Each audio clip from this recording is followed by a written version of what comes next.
हमारे चैनल को सब्सक्राइब करें और बेल आइकन दबाएं।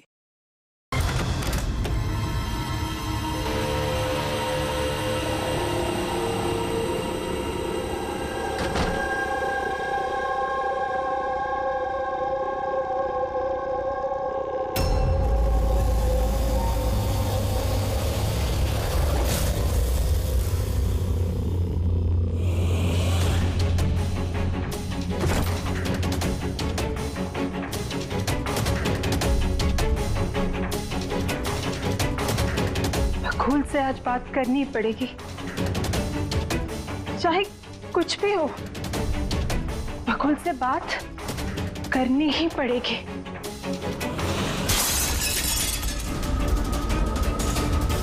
घर में तो कोई नहीं है, ये आवाज कैसे?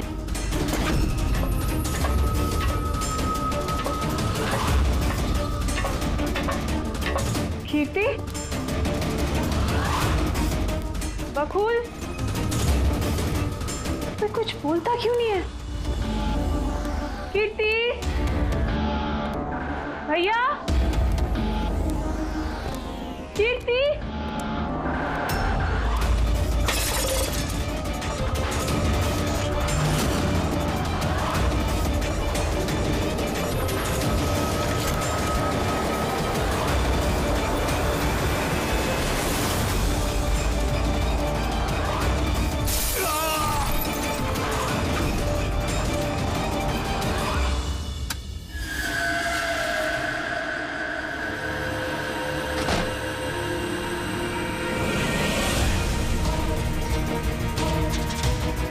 भैया का सूटकेस।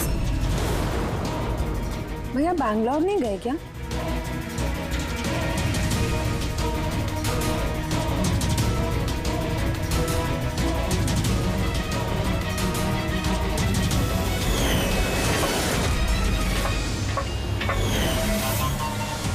भाभी भी वापस आ गई।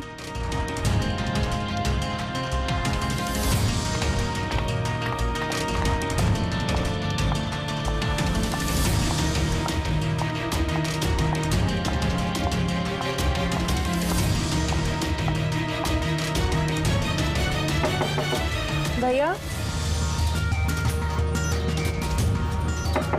बकुल भैया, भैया आप बैंगलोर नहीं गए क्या?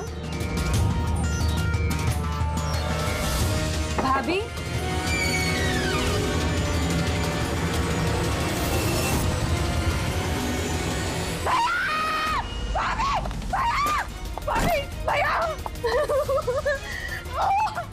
आशिका भाभी, भाभी, भाभी, भाभी।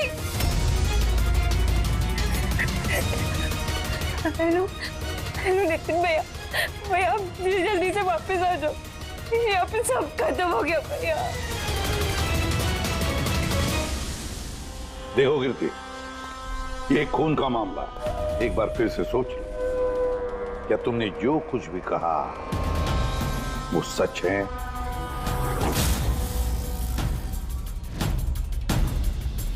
सर, हमें नहीं लगता है कि ये बात सच है। आपके लगने या ना लगने से कोई फर्क नहीं पड़ता। जब आपसे कुछ पूछा जाएगा तभी बोलना। हो सकता है ये सच बोल रही हो, क्या पता।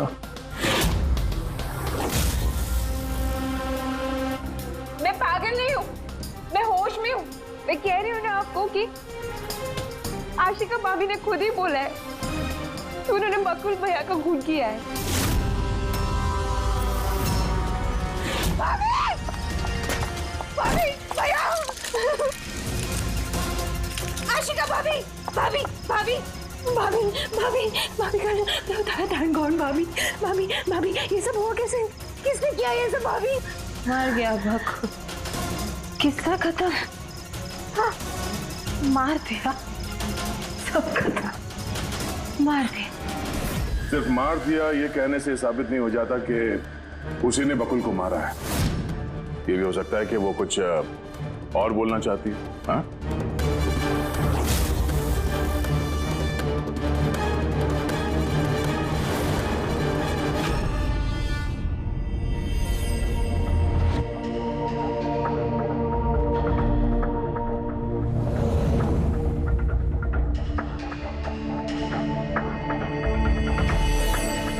एक बात बताओ, जब बकुल का खून हुआ उस वक्त तुम सब लोग कहां पर थे? कहां थे तुम लोग? मैं और नितिन तो एक दोस्त की शादी में खंडाला गए थे। कीर्ति का कॉल आया और हम भागे चले आए। मेरी बिजनेस मीटिंग थी होटल क्रिट्स में, वहाँ एक क्लाइंट के साथ डिनर था। जैसे ही नितिन का फोन आया तो मैं यहाँ पर चला आया। और आप कीर्ति, आप कहाँ थी? मैं बाहर गई हुई थी। कीर्ति बाहर गई थी, चाचा जी क्लाइंट के साथ मीटिंग में थे और आप दोनों खंडाला गए थे। उस वक्त बकुल और आशिका घर में अकेली थी, है ना? बकुल भैया भी बैंगलोर जाने वाले थे। उनकी 11 बजे की फ्लाइट थी और आशिका भाभी तो पार्टी में गई थी। आप सब घर में नहीं थे तो फिर बैंगलोर जाने वाला बकुल वापस क्यों आया घर पे? और ये आशिका वो पार्टी से वापस क्यों आई? तो वो आप जाकर आशिका भाभी से पूछिए ना कि वो इतनी जल्दी वापस क्यों आ गई। वो तो घर पे ये बोलकर गई थी ना कि वो सुबह वापस आएंगी। वो तो हम पूछेंगे उससे। फिलहाल आप बताइए, आप कहाँ गई थी बाहर? मेरी मदर बैंड्रा रहती है। उनको अचानक फूड पॉइजनिंग हुआ था, मैं उनके पास ही गई थी और फिर वहीं से मैं आई। वाह, हर एक के पास एक्सप्लेनेशन है कि बकुल के खून के वक्त मैं यहां था, मैं वहां थी, मैं वहां गया था। सबके पास एक्सप्लेनेशन है, लेकिन आप सब लोग एक बात अच्छी तरह से याद रखना, हम सीआईडी वालों से सच ज्यादा देर तक छुपता नहीं, सामने आकर ही रहता है।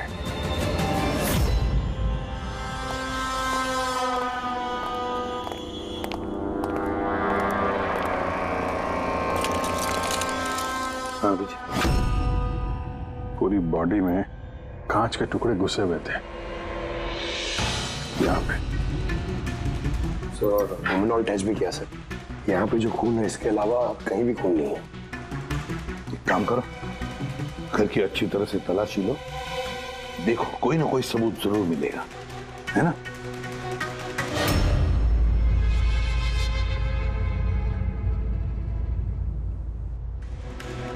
ये बताया सर, इनका कहना है कि इन्हें कुछ भी याद नहीं। कुछ भी याद नहीं? आशिका,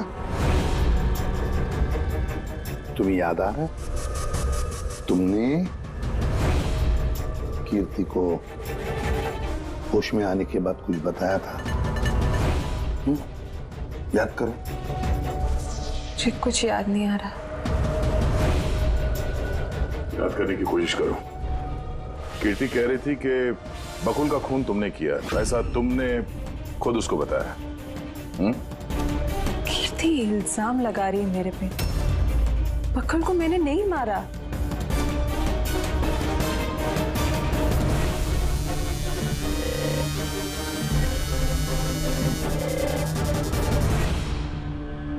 सर कहीं ये याददाश्त जाने की एक्टिंग तो नहीं कर रही है?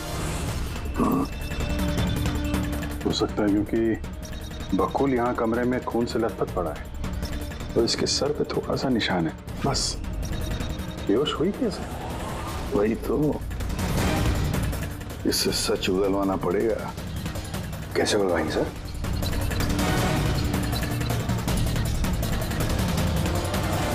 सच उगलवाएंगे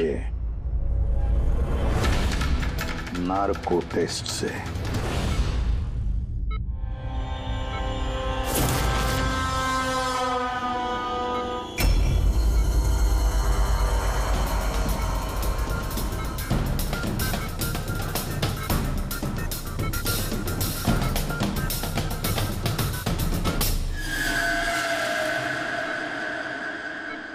अप्रैल की रात को जब आप पार्टी से घर लौटी तो क्या हुआ था? मैं घर में घुसी, बकुल चिल्ला रहा है। फिर क्या हुआ? फिर मैं रूम में गई देखने के लिए। क्या देखा आपने? मैंने देखा कि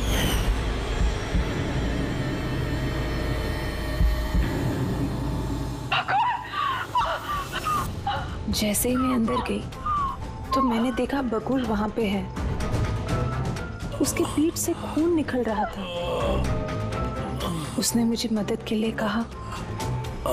जैसे ही मैं उसके नजदीक गई, मैंने वहीं पर एक लड़की की लाश पड़ी हुई देखी।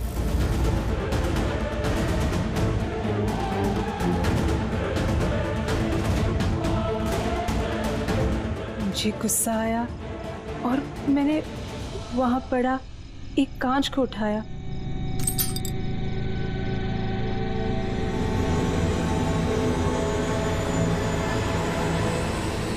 और बकुल को मार दिया। तभी मुझे मेरी गर्दन पे प्रेशर महसूस हुआ। मैं बेहोश होने लगी। बेहोश होने से पहले मैंने दरवाजे पे एक फिगर को देखा जिसने ऑरेंज फ्लोरेसेंट जैकेट पहन रखी थी। आदमी था या औरत थी? आदमी। ओके, फिर क्या किया उसने? वो मेरे पास आ रहा है। शायद मुझे मारना चाहता है। अच्छा आशिका, तुमने वहाँ किसी औरत की लाश को देखा था? हाँ, देखा था। औरत की लाश? वहां पर तो हमें किसी औरत की लाश नहीं मिली। हम तो बकुल के मर्डर की जांच कर रहे हैं। अभी एक नया केस कहां से आ गया? कौन सी औरत की लाश है? कौन थी वो औरत? मुझे याद नहीं, सब धुंधला दिख रहा है। ये कहीं ये हमें गुमराह तो नहीं कर रही? समझ में नहीं आ रहा है ये किस औरत की बात कर रही है, किस औरत की लाश की बात? आशिका, तुमने बकुल को क्यों मारा? क्यों मारा बकुल को? ठीक ही हुआ कि वो मर गया। वैसे ही जिंदा रहता तो मैं सड़कों पे धक्के खाती। हेलो, सड़कों पे धक्के क्यों खाते? बदचलन साबित करना चाहता था। तलाक चाहता था मेरे से। अच्छा, वो मरी हुई औरत, वो कौन थी?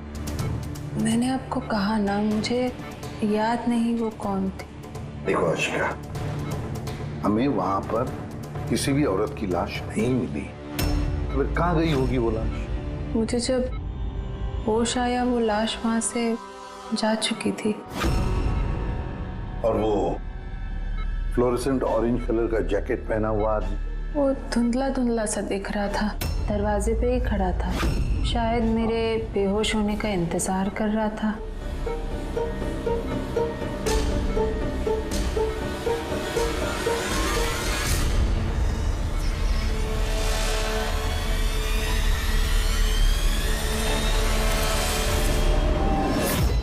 अभी तो आशिका वही बोल रही है जो उसे अच्छा लगता है, मगर टेस्ट में उसने सब कुछ सच सच बोला है। Thank you sir. अगर इसने नार्को टेस्ट में सच बोला है तो हमें उस मरी हुई औरत के बारे में पता करना पड़ेगा। लगता है क्राइम सीन पर दोबारा जाना पड़ेगा। अच्छी तरह से फिर से चेक करते हैं, कोई ना कोई सबूत तो मिलेगा ही मिलेगा। सर ये मशीन कोई स्पेशल मशीन है? ये मशीन छोटे से छोटा सबूत ढूंढने में भी सक्षम है, जैसे कि माइक्रोब्स जो अक्सर धूल में मिल जाते हैं। और ये जो मशीन है ना, ये इस कमरे में छोटा से छोटा जो डस्ट पार्टिकल होगा ना, छोटे से छोटा, उससे उस जैकेट वाले आदमी का पता बता देगी जो इस कमरे में मौजूद था। बहुत बढ़िया।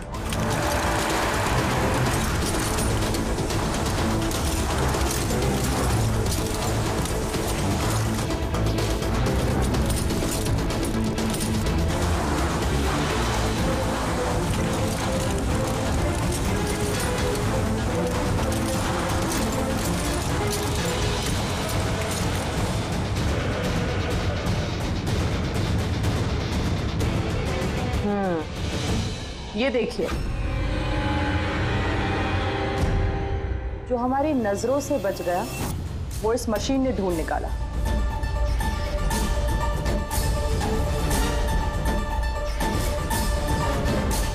कोई नाखून लगता है। वो भी नेल पेंट लगा हुआ, डेफिनेटली कोई औरत का है। मगर सर यहाँ कैसे?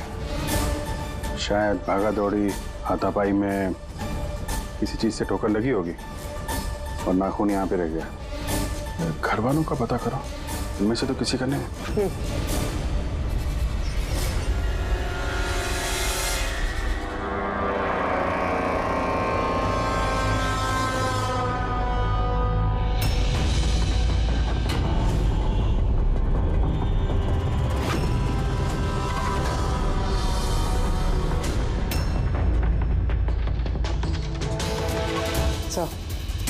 या?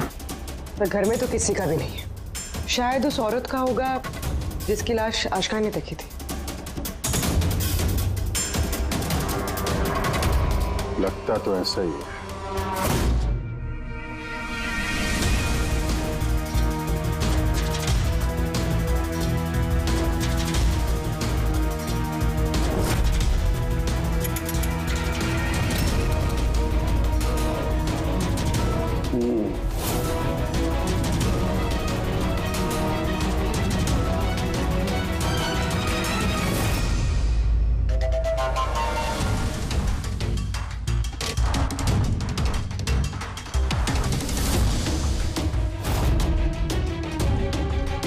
ये बात है तारिका।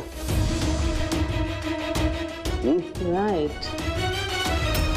क्या पता चला इस नाखून का किसका है ये? सर, नाखून का डीएनए किसी भी फैमिली मेंबर से मैच नहीं हुआ। लेकिन एक बात पता चली बस, ये नाखून जिस किसी का भी है वो एक औरत है और उसकी उम्र 20 से 25 साल। 20 से 25 साल की औरत। और एक बात,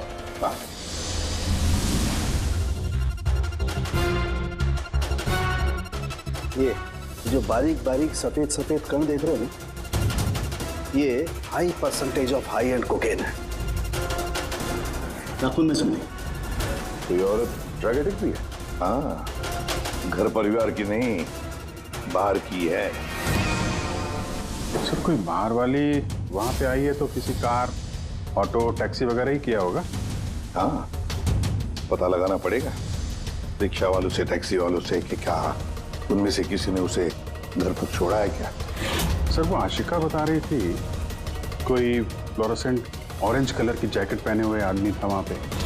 बेहोश होने से पहले मैंने दरवाजे पे एक फिगर को देखा जिसने ऑरेंज फ्लोरोसेंट जैकेट पहन रखी थी। वो कौन है, कहाँ से आया, कहाँ गायब हो गया, उसके बारे में भी पता लगाना पड़ेगा। और सर जितने ड्रग पेडलर्स हैं उनसे भी पता करना पड़ेगा कि कितनी औरतें ये हाई एंड कोकेन लेती हैं। अभिजीत, एक काम करो, रिक्शा वालों से, टैक्सी वालों से पता लगाओ क्या किसी ने इस औरत को घर पर छोड़ा था क्या, और मिसिंग पर्सन रिपोर्ट भी चेक करो। और दया, जाओ शहर में जितने भी ड्रग पेडलर्स हैं ना, सबसे जाकर पूछताछ करो। देखो क्या वो किसी ऐसी औरत को जानते हैं जो हाई क्वालिटी कोकेन इस्तेमाल करती है। और हम जाकर उन घर वालों से मिलते हैं, देखते हैं क्या कर रहे थे, कहाँ गए थे इस हादसे के वक्त।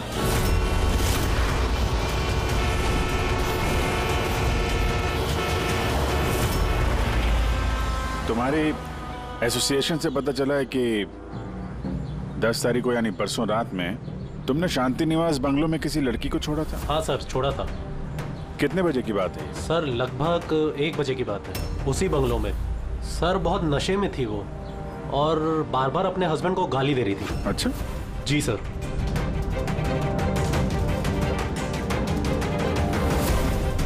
ये लड़की थी वो? हाँ सर, यही थी वो। वहाँ बंगलो के आसपास कुछ गड़बड़ लगी क्या? नहीं सर, गड़बड़ तो कुछ नहीं लगी, सब कुछ नॉर्मली था। और एक कार खड़ी थी, एक बाइक और सर एक गार्बेज वैन भी था। Garbage van? जी sir. Sir sir sir sir sir sir मैं भी एक लड़की को परसों शांति निवास बंगलो के बाजू में छोड़ा था। कितने बजे? सर यही कोई 12:30 बजे के आसपास। और तुमने 1 बजे छोड़ा था? जी सर। ये लड़की थी वो?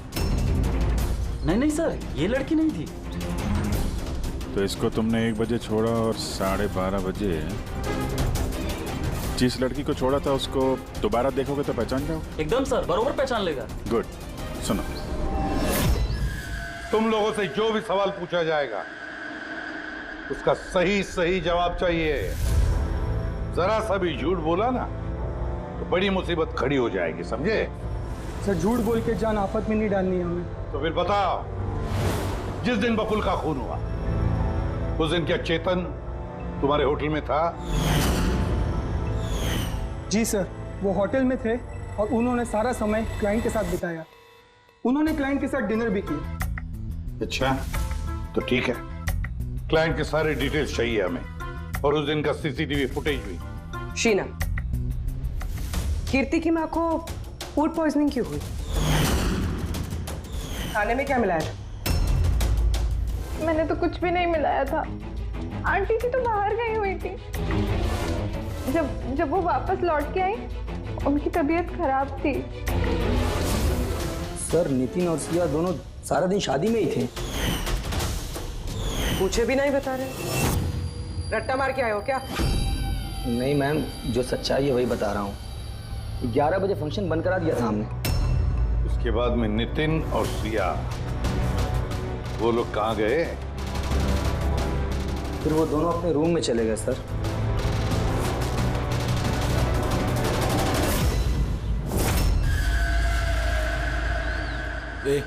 ये माल किधर मिलेगा?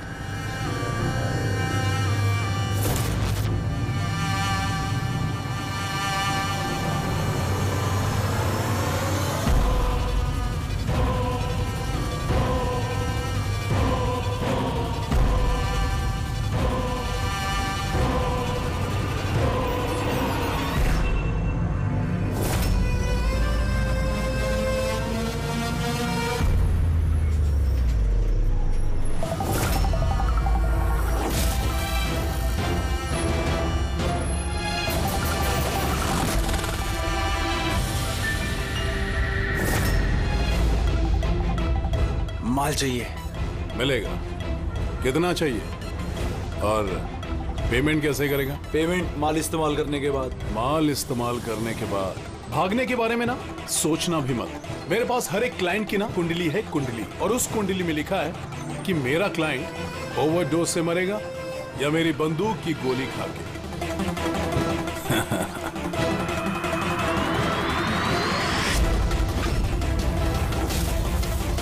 मगर तेरी कुंडली में लिखा है जेल जाना। क्या पागलपन है ये? कौन है आप लोग? ये हमारा आदमी है।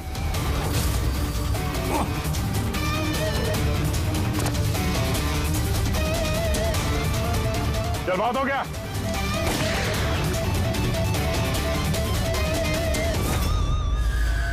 बस। उन सब औरतों के फोन नंबर चाहिए हमें जिन्हें तुम ड्रग सप्लाई करते हो। जल्दी लाओ।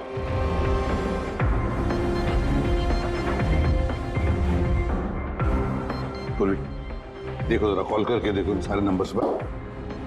देखो कोई गायब तो नहीं है।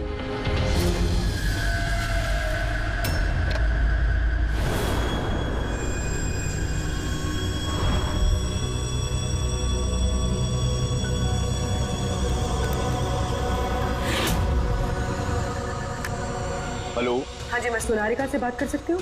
देखिए मैम, सोनारिका जो है 2 दिन से यहाँ काम पर नहीं आ रही है। क्या? और जिसकी वजह से हम लोग भी परेशान हैं। 2 दिन से? ठीक, thank you sir. Sir, diary में जो फोटोज थी उनमें से ये वाली लड़की गायब है। इसका नाम सोनारिका है और ये एक बार में काम करती है। हाँ। 2 दिनों से गायब है। ये सोनारिका, ये तुम्हारी क्लाइंट है? हाँ सर। इसी लड़की को छोड़ा था तुमने? हाँ सर, यही थी। अच्छा, यही थी। तो आशिका ने इसी को देखा होगा। बकुल के परिवार वालों को अंदर देख रहा हूं। जरा ध्यान से देखिए ये फोटो। ये वो लड़की है जिसकी लाश आपके घर से मिली थी। आप लोग जानते हैं सर? हाँ? नहीं सर। अब मैंने देखा है इसे बकुल भैया के साथ 2 महीने पहले। बकुल भैया के साथ 2 महीने पहले? कहां पर देखा था? एक होटल के बाहर, और भैया ने कहा कि ये उनकी क्लाइंट है। अच्छा, एक ड्रग एडिक्ट बार में काम करने वाली लड़की के साथ बकुल था, पर इनसे झूठ बोल रहा था कि क्लाइंट है। क्यों क्यों झूठ बोला उसने?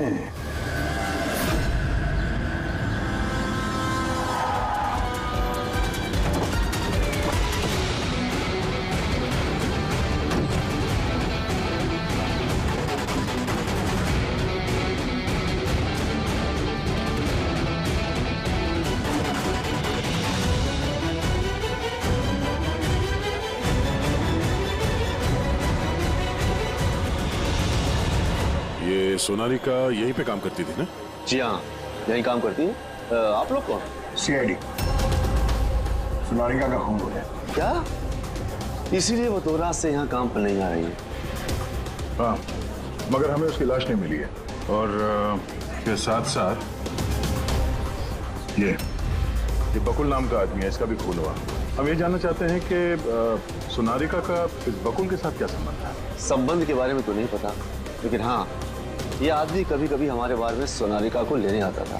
फिलहाल आपको इसके बारे में ज्यादा जानकारी तेजी ही दे सकती है साहब। ये तेजी कौन है? सर, ये है तेजी। तेजी, सोनालिका तुम्हारी दोस्त थी।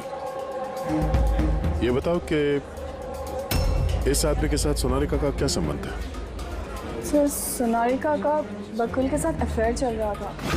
बकुल उसके सारे रईसों वाले खर्चे उठाता था, उसे कोकेन तक के खर्चे देता था, पर उसको हमेशा बकुल से कुछ ना कुछ शिकायतें रहती थी।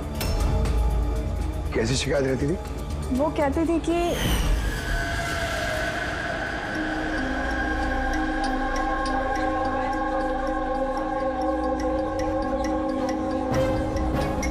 सोनालिका क्या हुआ? मैं बकुल के साथ ना अब ये रिश्ता और नहीं रख पाऊंगी। क्यों, क्या हुआ? ना तो ये रिश्ता रखने के पैसे मिल रहे हैं, हाँ नहीं, वो बकुल अपनी बीवी आशिका को डाइवोर्स दे रहा है। कुछ तो करना पड़ेगा। क्या करेगी तो? ब्लैकमेल। क्या? मैं उससे ब्लैकमेल करूंगी जिसने मुझे नाटक करने के लिए कहा है। तो कोई सोनालिका को पैसे दे रहा था बकुल के साथ प्यार का नाटक करने के लिए। मास्टरमाइंड कोई और ही है? हाँ, और उसी मास्टरमाइंड ने प्लान किया और इस सोनालिका और बकुल को मार दिया। और आशिका का वहां पर आना प्लान में शामिल नहीं था। समझ में नहीं आ रहा है कि ये बकुल अपनी फ्लाइट छोड़कर घर वापस क्यों आया। पर सर, अगर खूनी को बकुल की गर्लफ्रेंड को मारना ही था तो कहीं और भी मार सकता था। वहां घर पे क्यों किया? तो शायद खूनी को पहले से पता था कि बकुल के घर में कोई नहीं, इसीलिए उसने धोखे से सोनालिका को वहां पे बुलाया और उसी समय बकुल और आशिका वहां पे पहुंच गए होंगे। ये हो सकता है। तो सर, लाश को घर से बाहर कहाँ लेके गए होंगे और कैसे? क्योंकि बकुल के घर की सारी गाड़ियां तो पहले से बाहर थी।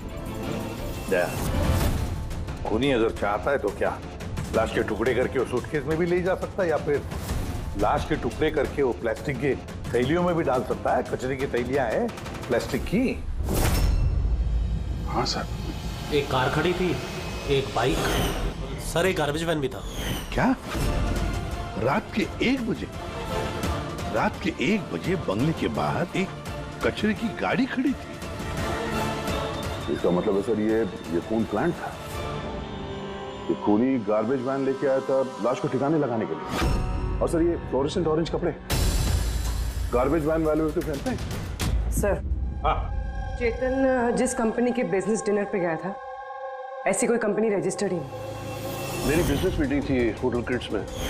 और कीर्ति की माँ ने बाहर कुछ भी नहीं खाया। मेरी मदर बांद्रा रहती है, उनको अचानक फूड पॉइजनिंग हुआ था, मैं उनके पास ही गई थी। फिर भी उसे फूड पॉइजनिंग हो गई। ठीक है, ये भी पता लगाना चाहिए कि जिस रात बकुल और सोनालिका का खून हुआ, उस रात खंडाला से कोई टैक्सी या प्राइवेट गाड़ी आई थी क्या बंगले पर? अपनी माँ की बीमारी के बारे में सच सच बताओ। उनकी मेड शीना का कहना है कि उनकी जो भी हालत थी घर के खाने की वजह से नहीं हुई। हाँ, ये सच है।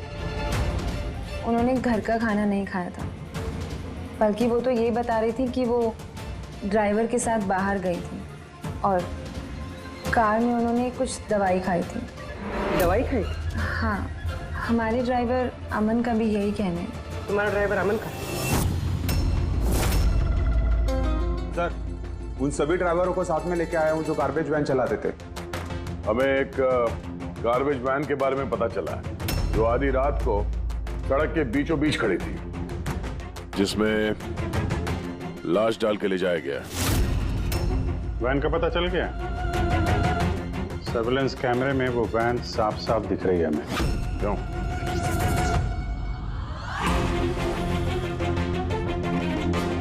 तुम हो ना उस वैन के ड्राइवर? नहीं सर, मुझे कुछ नहीं पता। मेरा भाई लेकर गया था सर उस वैन को। अब वो उसे कहाँ लेकर गया था और क्यों लेकर गया था मुझे कुछ नहीं बताया सर उसने। फोन लगा उसका? जी सर।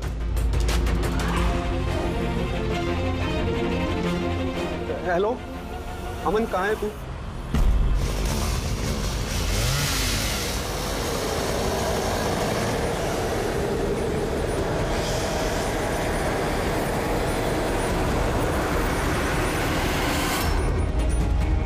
क्या भाई, कैसा है?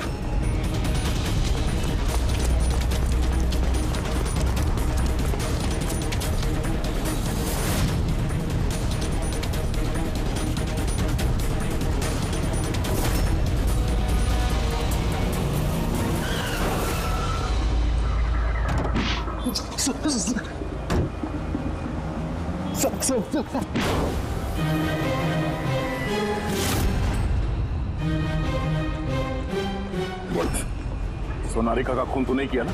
हाँ? और कीर्ति की माँ के पानी के बोतल में भी तुमने कुछ मिलाया था? हाँ? सर मैं सब सच बताता हूँ। मैंने तो जो कुछ किया उस फोन कॉल की वजह से किया था जो बकुल सर के बंगले से आया था। किसने फोन किया था बकुल के बंगले से? मैंने उसे कभी देखा नहीं है, सिर्फ उसकी आवाज सुनी थी। औरत ही आदमी? सर कभी कभी तो औरत की आवाज में फोन आता था और कभी आदमी की आवाज में। सर, ये जो कोई भी है ना, ये बकुल के घर वाला ही। हाँ, मगर तूने ये सब किया क्यों?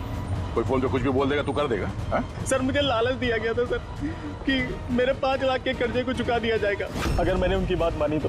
सर मैं लालच में आ गया था, मगर मैंने कोई खून नहीं किया सर। मैंने तो सिर्फ लाश को टिकाने लगाया था सर। लाश कहाँ?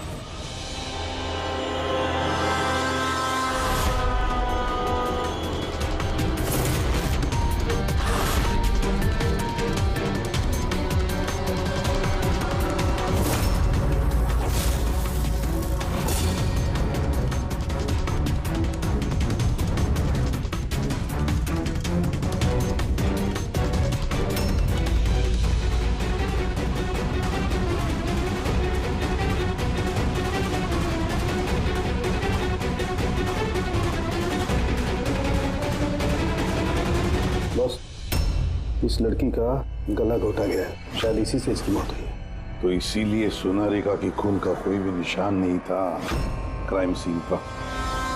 और उसके पैर के अंगूठे का नाखून भी उखड़ा हुआ है।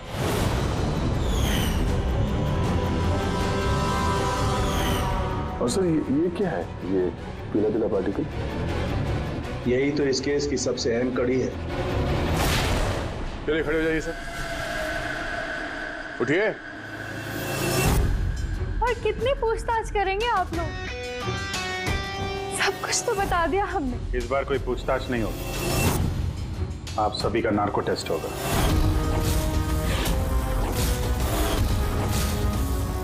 नार्को टेस्ट क्यों पर? क्योंकि आप में से कोई है जो सच नहीं बोल रहा है।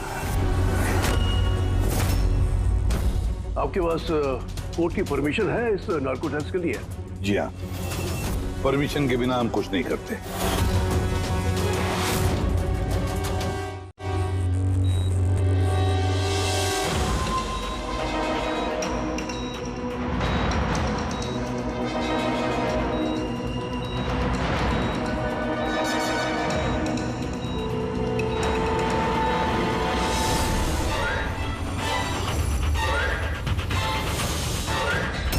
नींद आ रही है? जो मैं आपको बोलूंगी उसका सही सही उत्तर दीजिएगा, ठीक है? सोनारिका को जानती हो? हाँ। बकुल का अफेयर था सोनारिका के साथ, ये भी जानती है आप? हाँ, मुझे दोनों पे शक था। क्या आशिका ने सोनारिका का खून किया है? आशिका जानती नहीं थी सोनारिका को, तो खून कैसे करेगी? अभी आपको नींद आ रही है? हाँ। सोनारिका को जानते हो? नहीं। बकुल का अफेयर था सोनारिका से, ये जानते होंगे आप? नहीं। क्या आशिका ने सोनारिका का खून किया है?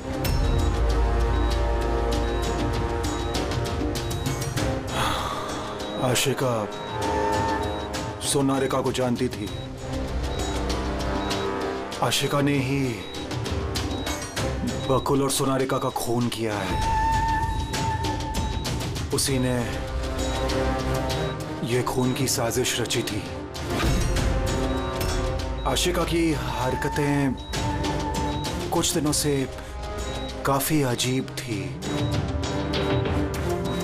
ये बात मैंने बकुल को बताई थी। क्या हुआ सर? हुआ कुछ नहीं नितिन, सिर्फ इतना बताना था कि ट्रुथ सीरम के असर से इंसान सिर्फ उतना ही बताता है जितना उसे पूछा जाता है, ज्यादा कुछ नहीं बताता। अब बात यह है कि इंसान का दिमाग अपना मेमोरी शेयर करता है पर ओपिनियन नहीं देता, जैसे तुमने अभी दिया। अब सारी असलियत फटाफट बता दे, वरना असली वाला सीरम देना पड़ेगा तुझे। असली ट्रूथ सीरम मतलब ये कि हमने जो सीरम दिया था वो ट्रुथ सीरम नहीं था, ग्लूकोज का इंजेक्शन था। What? शक तो हमें तुम पे पहले से ही था, लेकिन सारी सच्चाई तुम्हारे मुंह से सुनना चाहते थे। नितिन, सब कुछ तुमने बड़ी सफाई से, बड़ी चालाकी से किया था, लेकिन सोनारिका के चेहरे पर जो हल्दी लगी थी ना, उसने तुम्हें पकड़वा दिया। वही हल्दी जो शादी के वक्त तुम्हारे हाथ में लगी थी।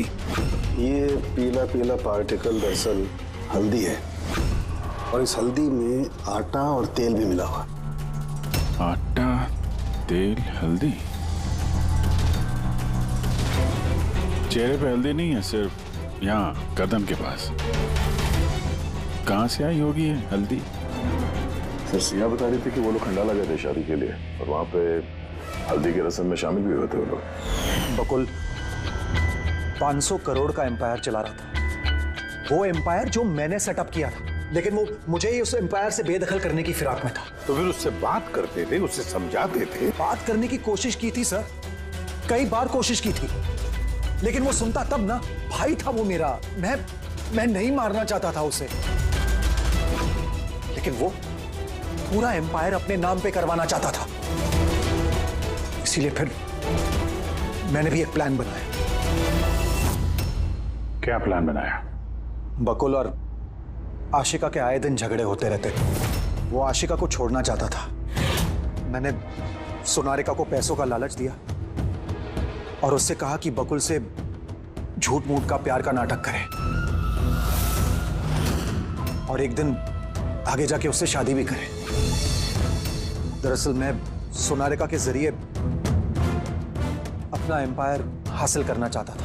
मगर उसे क्यों मार दिया? वो तो तुम्हारा साथ दे रही थी। शुरू में सर, लेकिन बाद में उसने मुझे ब्लैकमेल करना शुरू कर दिया। और इसलिए तुमने सोनारिका को धोखे से घर बुला लिया? हाँ सर। उस रात मैंने ऐसी सिचुएशन क्रिएट की जिससे कि सब लोग घर से बाहर रहे।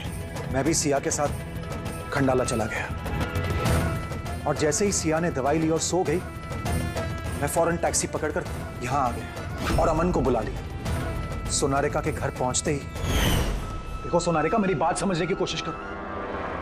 अगर बीच रास्ते में तुमने मेरा साथ छोड़ दिया तो मेरा पूरा प्लान चौपट हो जाएगा। हो जाए प्लान चौपट, मुझे कोई फर्क नहीं पड़ता। और वैसे भी मुझे उस बकुल में कोई इंटरेस्ट नहीं है, और ना ही मैं उससे प्यार करती हूँ, ना ही मैं उससे शादी करना चाहती हूँ।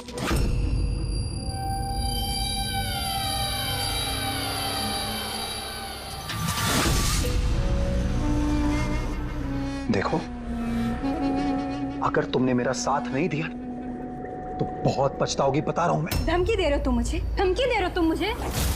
हाँ? ऐसा ही समझ लो।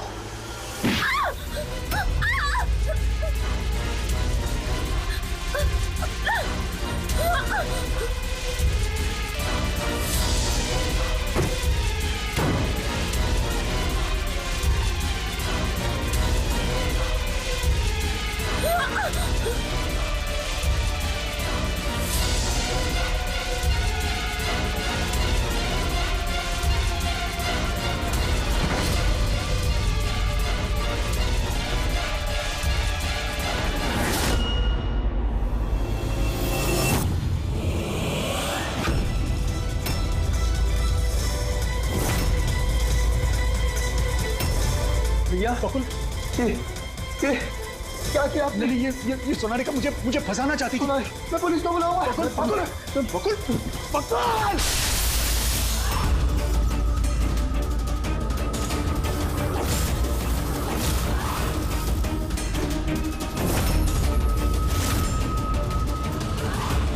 बकुल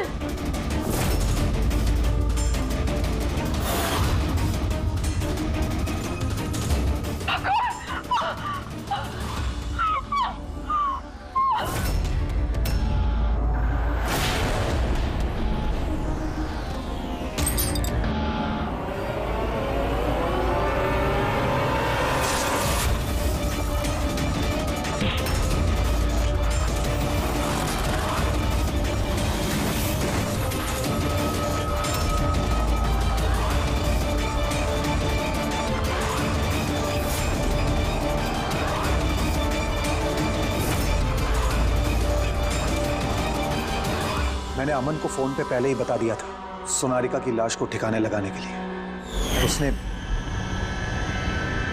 उसने बिल्कुल वैसा ही किया। पैसों की लालच ने तुम्हें इतना अंधा बना दिया कि तुम अपना सगा रिश्ता भी भूल गए, अपने भाई की जान ले ली और तो और अपनी साथी सोनालिका को भी मार डाला। कानून तुम्हें कभी माफ नहीं करेगा, कड़ी से कड़ी सजा होगी, शायद फांसी। For more updates, subscribe to our channel, click the show links and enjoy watching the videos.